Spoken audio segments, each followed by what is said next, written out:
En una carta colgada en redes sociales, el presidente Noboa anunció el fin de los apagones para el 20 de diciembre, gracias a factores como la recuperación de las centrales térmicas, las lluvias y la venta de energía de Colombia. El presidente Noboa ordenó que se publique en el registro oficial la ley de lavado de activos que la Asamblea archivó, generando así una pugna con el legislativo. Los trabajadores afectados por esclavitud en Furukawa exigen que la empresa cumpla con el pago de la indemnización de $41 millones y que el Estado se disculpe.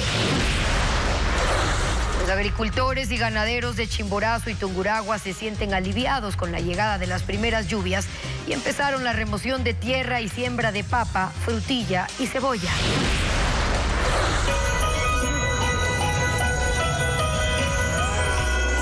La magia de la Navidad se vivió en Cuenca, donde 1.500 personas disfrutaron de un espectáculo de mapping con escenas navideñas alimentadas con 24 paneles solares.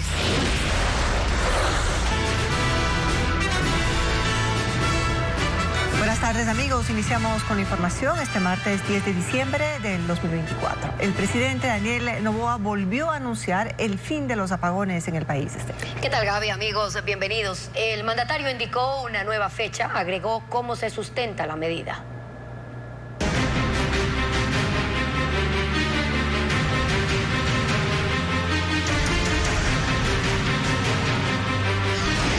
Apagones, la apuesta presidencial. Una vez más, el presidente de la República, Daniel Noboa, anunció el fin de los apagones, esta vez para el 20 de diciembre. El primer mandatario informó esa decisión mediante una carta donde destacó los factores que ayudan a cumplir esa medida. Diego Cuenca describe el documento. Por fin. El anuncio lo hizo el presidente de la República, Daniel Noboa, a las 5 de la madrugada de ese martes. En las cuentas de sus redes sociales, publicó una carta donde asegura que desde el 20 de diciembre no habrá cortes de energía en el país. En el documento describió 4 factores que, según el mandatario, le permitieron tomar esa decisión. Primero, la recuperación de 696 megavatios en centrales térmicas que no estaban funcionando por falta de mantenimiento. Además, destacó la hidroeléctrica Toachi Pilatón, que aunque aún no está operativa, aportará 204 megavatios al Sistema Nacional Interconectado. Segundo, la incorporación de la barcaza turca de 100 megavatios, pero es el único proyecto de nueva generación eléctrica vigente. Y aunque señala que entre diciembre y enero añadirán 501 megavatios, no hay fechas precisas para que esas obras pendientes y retrasadas estén listas. En el tercer punto, indicó la compra de energía a Colombia, cuya negociación se retomó y se concretó en noviembre. Y como cuarto punto, señaló a las lluvias, y aunque las ubica como el último factor, es el que realmente incrementó la producción hídrica desde la semana pasada y permite cubrir más del 60% de la demanda de energía nacional. Para terminar con los apagones, el Ecuador requiere alrededor de 4.500 megavatios de electricidad y necesita que tanto sus centrales térmicas como hidroeléctricas trabajen con altos promedios de generación. Francisco Garcés explica el estado de las plantas y cuánto deberán producir en los próximos días. El presidente anunció que en 10 días se acabarán los apagones. Para lograrlo, todas las plantas del país deberán cubrir un consumo diario cercano a los 4.600 megavatios, es decir, 700 más de los que se están produciendo en este momento. En energía térmica, el país cuenta con 1.100 megavatios. La planta de El Salitral en Guayas se apresta a producir 80 megavatios más en diciembre y el Ministerio de Energía prevé sumar 120 megavatios de una barcaza que ya está contratada. Es decir, que para cubrir la demanda, el país seguirá dependiendo de las hidroeléctricas. Para diciembre, en ellas habrá un aporte adicional de 86 megavatios en la central Toachi Pilatón, pero la generación dependerá del caudal de los ríos. Con la situación actual de los ríos, las hidroeléctricas solo están produciendo 2.100 megavatios, pese a que tienen una capacidad total que supera los 5.000 megavatios. Con las actuales condiciones, la generación térmica más la hidroeléctrica suman 3.400 megavatios. Hay que agregar 450 megavatios que entrega diariamente Colombia y 80 de fuentes no convencionales, es decir, 3.930 megavatios. Así, para poder cubrir la demanda que requiere el país sin apagones, las hidroeléctricas deberán subir su generación 700 megavatios, al menos hasta enero, cuando se tendrá, según los contratos firmados, otros 500 megavatios termoeléctricos de equipos comprados y alquilados. Diciembre es el último mes para que los conductores puedan cumplir con la revisión técnica vehicular. En Guayaquil solo el 35% del parque automotor ha cumplido con ese trámite.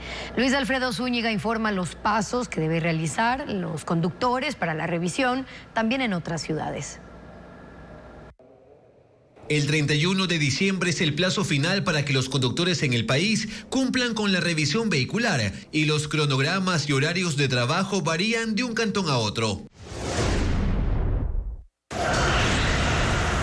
Tan solo 250.000 de los 700.000 vehículos en Guayaquil han cumplido con la revisión técnica vehicular. Esto representa apenas un 35% del parque automotor. En este mes, los vehículos rezagados deben generar un turno en el portal web SGS Revisiones Técnicas y pagar una multa por calendarización, es decir, por no haber hecho el trámite en el mes que les correspondía, según el último dígito de su placa. La multa es de $50 y también se debe cancelar las infracciones de tránsito pendientes, en el caso de haberlas. Los 3 centros de revisión de la urbe atenderán de lunes a viernes de 7 de la mañana a 7 de la noche y sábados hasta el mediodía. El 24 y 31 de diciembre sí habrá atención hasta las 3 de la tarde, horario que se repetirá los últimos 2 sábados del mes. Los vehículos que no se hayan matriculado en el 2024 serán retenidos desde el próximo año. De los 554.000 vehículos que comprenden el parque automotor de Quito, 409.000 ya se han matriculado. Los más de 100.000 restantes se espera que lleguen después del 15 de este mes. Ellos deberán pagar una multa por calendarización de $25. La Agencia Metropolitana de Tránsito ha informado que para evitar filas, los conductores ya pueden acercarse a los 6 centros de revisión de la urbe, agendando un turno en la página web de la entidad. Los horarios de atención son de lunes a viernes de 8 de la mañana a 5 de la tarde y los sábados de 8 de la mañana hasta el mediodía. La entidad señaló que los 6 centros operan sin problemas y cuentan con generadores de energía. En Cuenca hay 167.000 vehículos y 126.600 ya se han matriculado. Los rezagados, al igual que en Quito, deben pagar una multa de $25 por calendarización. Los centros de revisión Mayancela y Capulispamba atenderán hasta el 31 de diciembre. Solo el 25 cerrarán sus puertas. Los conductores deben estar al día en el pago de multas. El turno se lo obtiene en la página de la empresa de movilidad y tránsito. La atención en diciembre es de lunes a viernes de 8 de la mañana a 5 de la tarde y los sábados de 8 de la mañana hasta el mediodía. Hasta el momento la afluencia de rezagados para cumplir con la revisión es baja en la urbe.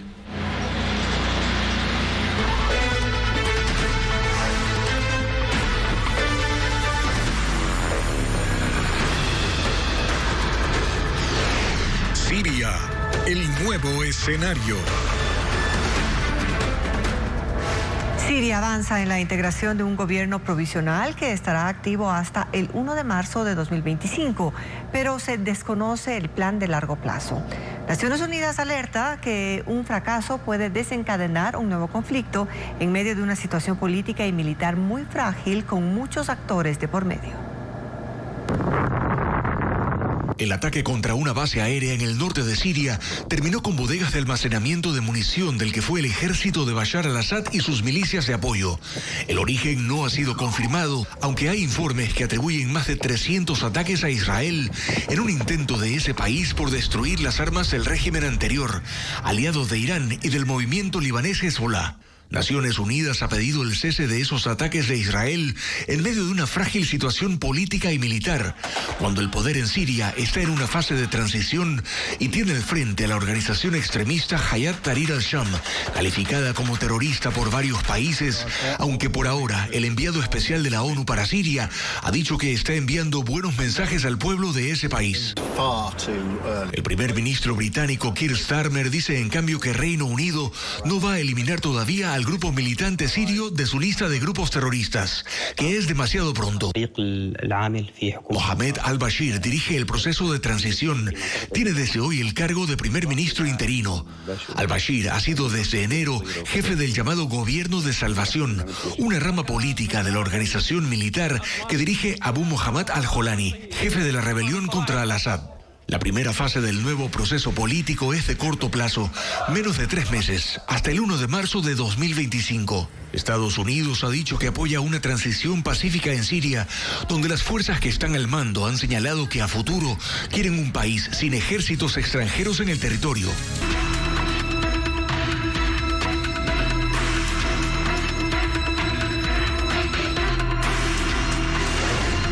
Ley de lavado. ¿Quién dirime?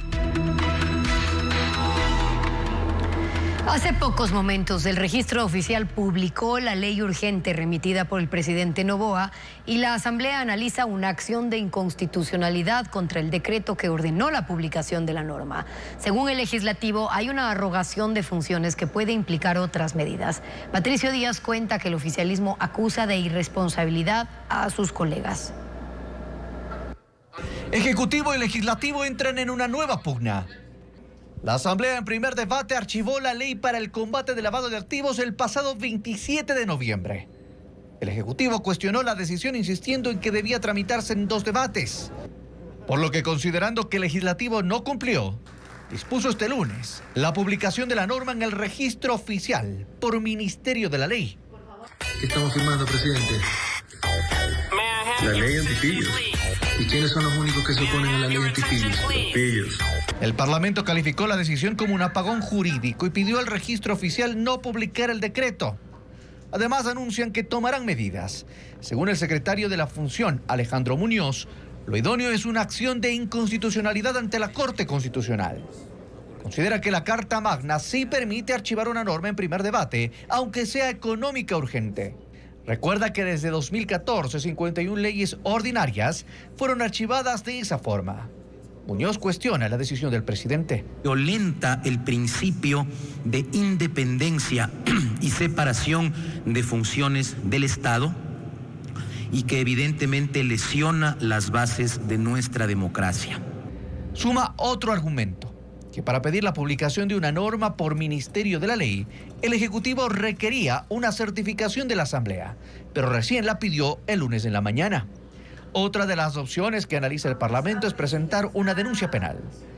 Para las autoridades legislativas, el Ejecutivo cayó en arrogación de funciones. La Constitución no dice que el presidente puede emitir un decreto de ley porque le da la gana o porque piensa que se ha hecho mal un procedimiento. Solamente puede hacer lo que está escrito. Entonces, arrogarse funciones, eso está más que claro. En el oficialismo defienden la constitucionalidad del decreto del presidente.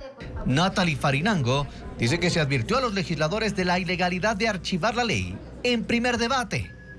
Y ahora son responsables del problema jurídico existente. Actuaron de manera irresponsable.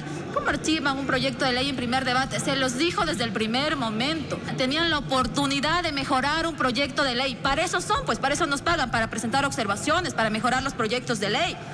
Los legisladores esperan que la presidenta de la Asamblea convoque a los jefes de bloque para tomar otras medidas.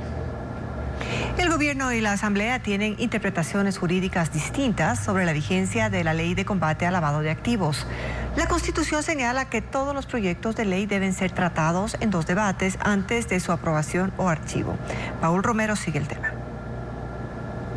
Un nuevo enredo jurídico originó el decreto firmado por el presidente Daniel Noboa para que se publique la ley de combate de lavado de activos en el registro oficial. Existen 2 tesis contradictorias. La primera, que defiende la mayoría de la Asamblea, que negó y archivó el proyecto de ley que el presidente envió como urgente en materia económica. Lo hace basándose en el artículo 60 de la Ley Orgánica de la Función Legislativa, que faculta a la Asamblea a archivar un proyecto de ley en el primer debate, y en concordancia con el artículo 140 de la Constitución, que determina un plazo de 30 días para que apruebe, modifique o niegue los proyectos económicos urgentes. El jurista Gonzalo Muñoz defiende la posición de la Asamblea porque desde la vigencia de la Constitución en 2008 es la primera vez que un gobierno desconoce el archivo de una ley aprobada por el Parlamento. El gobierno ha adoptado una actitud y una postura política que sobrepasa el imperio de la ley y la Constitución.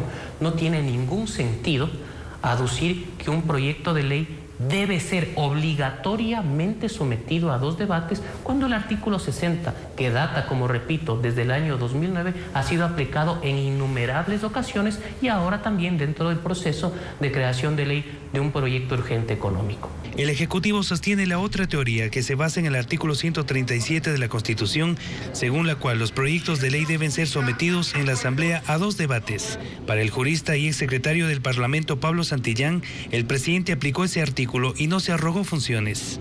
La Asamblea ha aplicado una norma jerárquicamente inferior a la Constitución. El presidente de la República hace una lectura completa de la Constitución, aplica el artículo 425 de la Constitución sobre la jerarquía de la norma y el 426 que dispone que todo funcionario público tiene que respetar y hacer respetar la Constitución. Los juristas señalan que el conflicto deberá ser resuelto por la Corte Constitucional.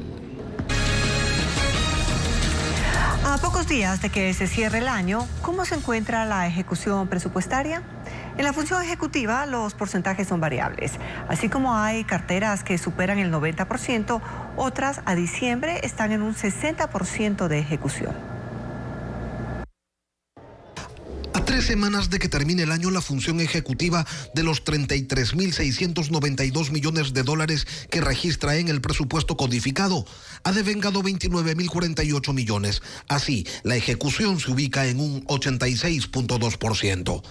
Al revisar el ejercicio de las carteras de Estado, se evidencia que el Ministerio de Inclusión Económica y Social ejecutó ya el 92.7% de su presupuesto. Educación registra un 83.3%, Salud un 82.7%, Agricultura el 81.2%, Defensa el 79.9% y Cultura el 77.6%.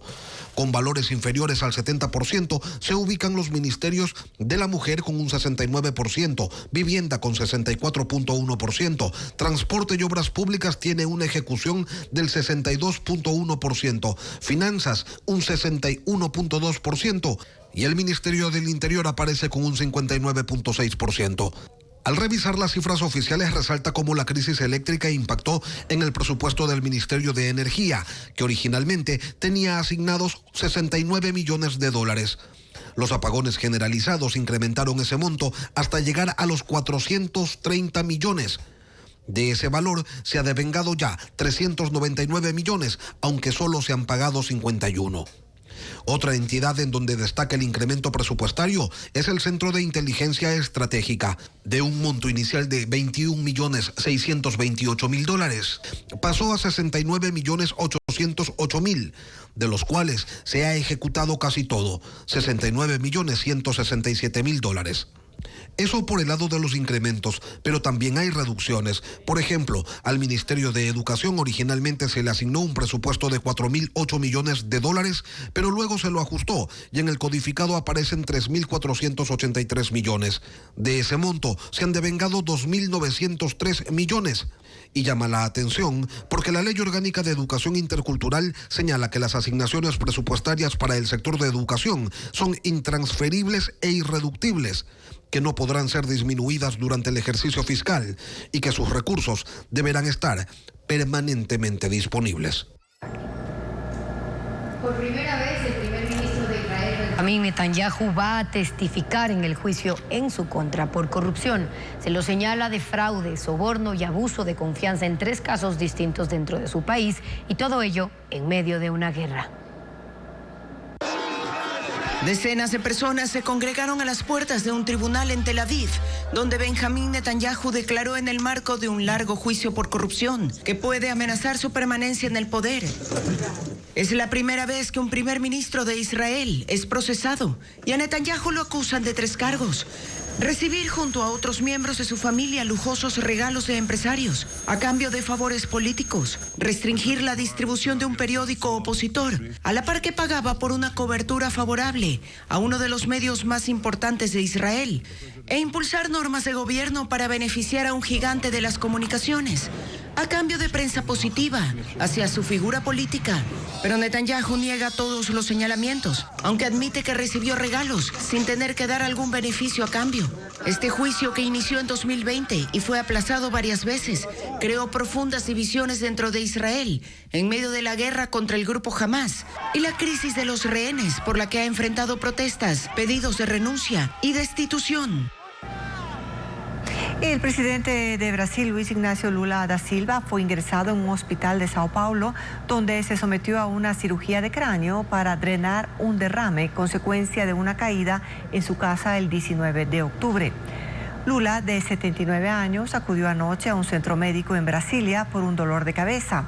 Tras realizarle una resonancia magnética, le fue detectada una hemorragia intracraneal y fue trasladado de urgencia a Sao Paulo, donde pasó por el quirófano.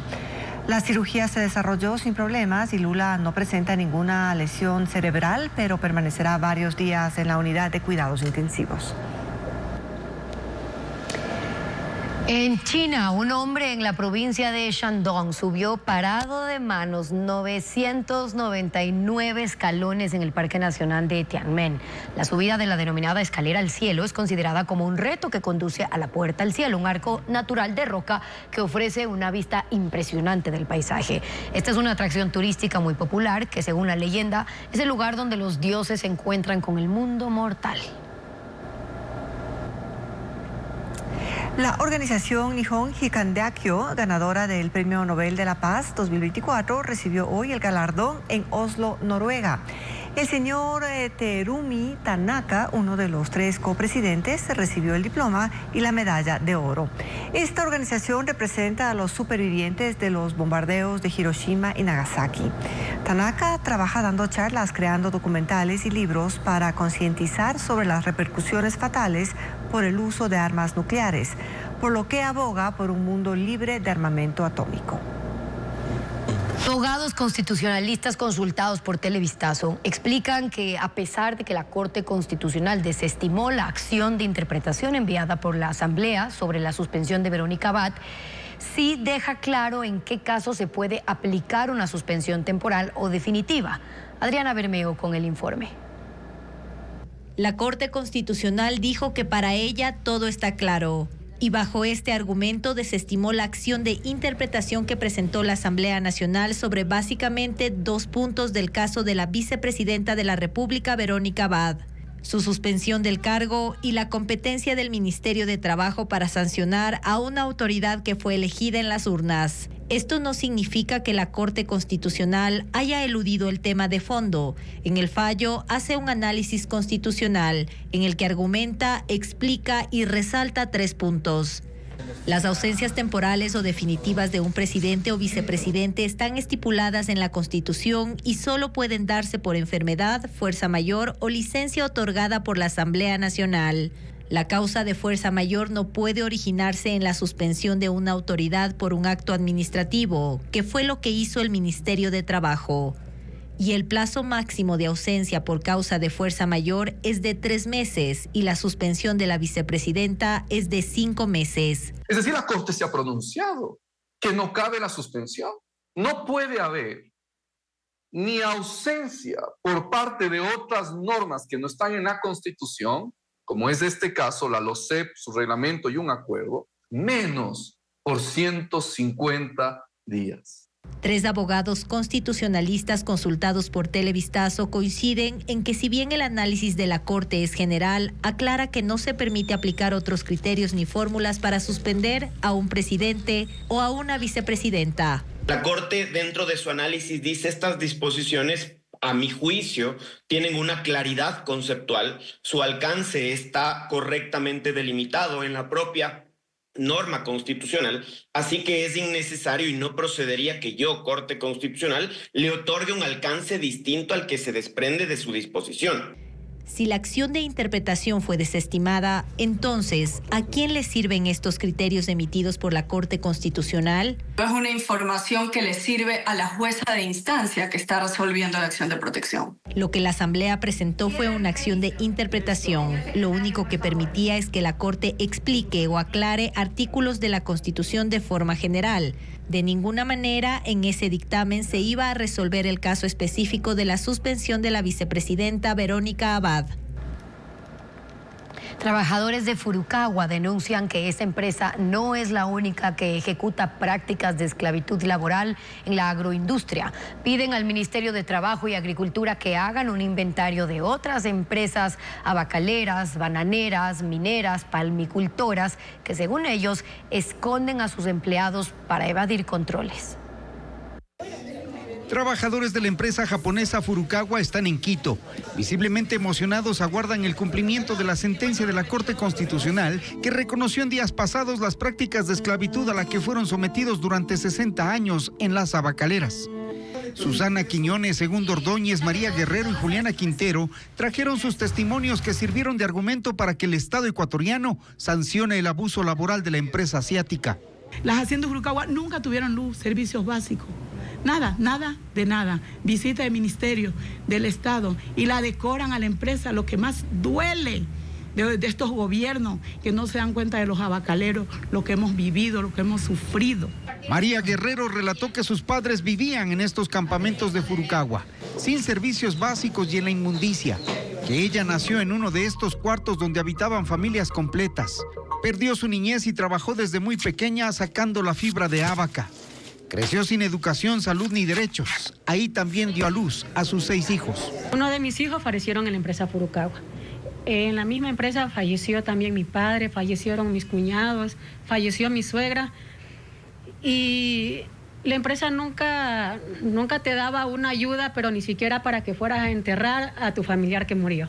Segundo Ordóñez reconoce que ya no son vulnerables, que por fin hoy el Ecuador conocerá su historia y la lucha de 3 generaciones, pues tras 60 años de reclamo tienen una victoria parcial, porque para él hay más que investigar y contar, porque Furukawa sigue trabajando bajo otro nombre y ejecutando las mismas prácticas. Ellos están buscando ya cómo sacar otra máquina para seguir con el mismo proceso de la vaca. Por eso piden la pronta elaboración del registro de empresas que se dedican a actividades agroindustriales. Furukawa ha dicho en un comunicado que no tiene los 41 millones para pagar las reparaciones. Eso no les preocupa y solo esperan que en los próximos 30 días se concrete el primer paso de la sentencia. Las disculpas públicas en la Plaza de la Independencia mientras se elabora un plan de pagos para las indemnizaciones. Las lluvias en Chimborazo y Tungurahua han dado un respiro al campo. Agricultores que habían perdido sus cultivos han retomado la siembra. En Tungurahua, cerca de 800 productores vuelven a cultivar papa, cebolla y ajo. Y en Chimborazo la situación mejora con el descenso de las temperaturas.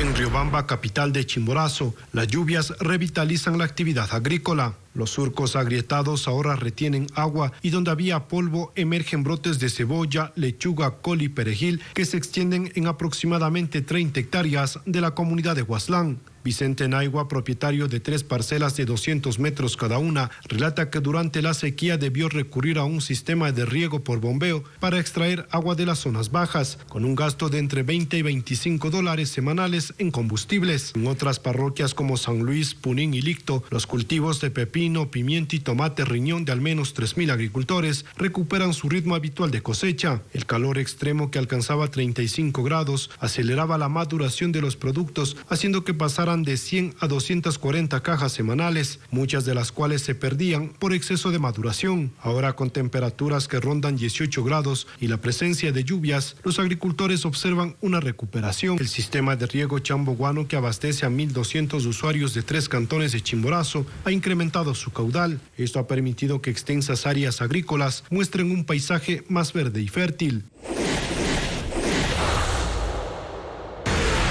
Tras meses de tierra endurecida, los 800 pequeños agricultores del cantón Quero en Tungurahua encuentran alivio con la llegada de la lluvia. Han retomado la siembra de unas 80 hectáreas de frutilla, ajo y cebolla. Además, el cultivo de papa, que había quedado paralizado en las zonas altas, empieza a recuperarse. En la comunidad del santuario, con azadas y palas, agricultores remueven la tierra húmeda, eliminan la maleza y preparan el terreno para una producción de maíz que esperan cosechar a inicios de 2025. En la parroquia Pilahuín, al sur de Ambato, los 21 ganaderos que se vieron obligados a vender sus animales por la escasez de alimento han recuperado la esperanza. La hierba ha vuelto a cubrir los pastizales. De las 700 cabezas de ganado en la zona, 200 fueron vendidas en los meses críticos.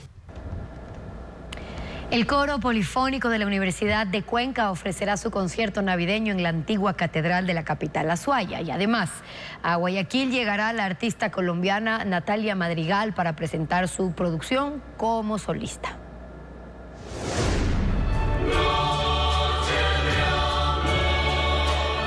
Villancicos y canciones tradicionales de la época. El coro polifónico de la Universidad de Cuenca ofrecerá su concierto de Navidad en la antigua catedral de la capital Azuaya. El espectáculo gratuito será este jueves 12 a las 20 horas.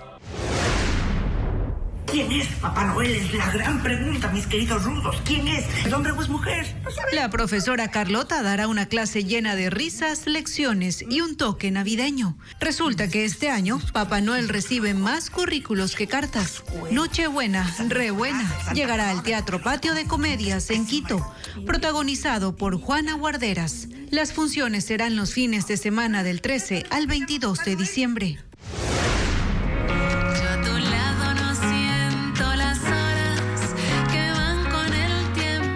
Sonoro donde el bolero y la cumbia serán los protagonistas de esta noche. Madrigal es el concierto que ofrecerá la artista colombiana Natalia Madrigal en la Casa Sino Fabiani en Guayaquil. Como invitados especiales estarán Alex de Eugenio y Carmen y los Canallas.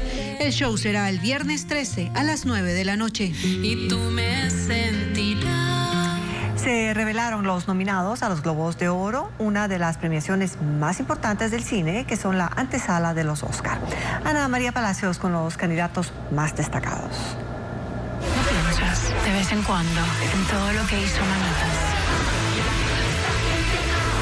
La película francesa Emilia Pérez compite con 10 nominaciones en los Globos de Oro. La historia relata la vida de un narcotraficante mexicano que se hace una cirugía para cambiar de sexo y no ser descubierto.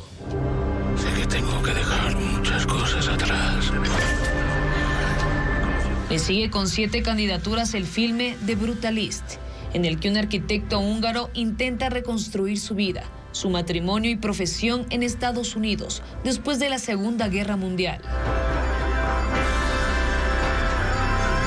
Cónclave, con 6 nominaciones. Es la historia de un grupo de cardenales que conspiran mientras intentan elegir un nuevo papa.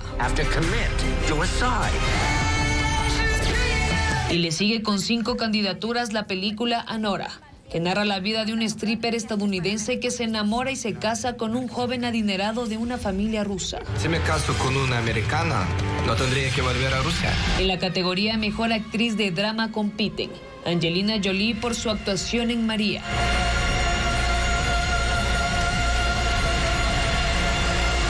Nicole Kidman por el filme Baby Girl. We need to set some rules that you and I both agree on. Y Tilda Swinton por La habitación de al lado. Como mejor actor de drama están Timothée Chalamet por el filme Un completo desconocido. Daniel Craig por Queer. Y Colman Domingo por su actuación en la película Sing Sing. La edición 82 de los Globos de Oro se realizará el 5 de enero en California, Estados Unidos. Y la Navidad encendió su chispa en Cuenca con 12 cuadras de alegorías navideñas, fuegos artificiales y coros estudiantiles. Además de un espectáculo de mapping que convirtió la fachada del Colegio Benigno Malo en una obra de arte en movimiento. La Navidad transformó la noche cuencana en un espectáculo de luz.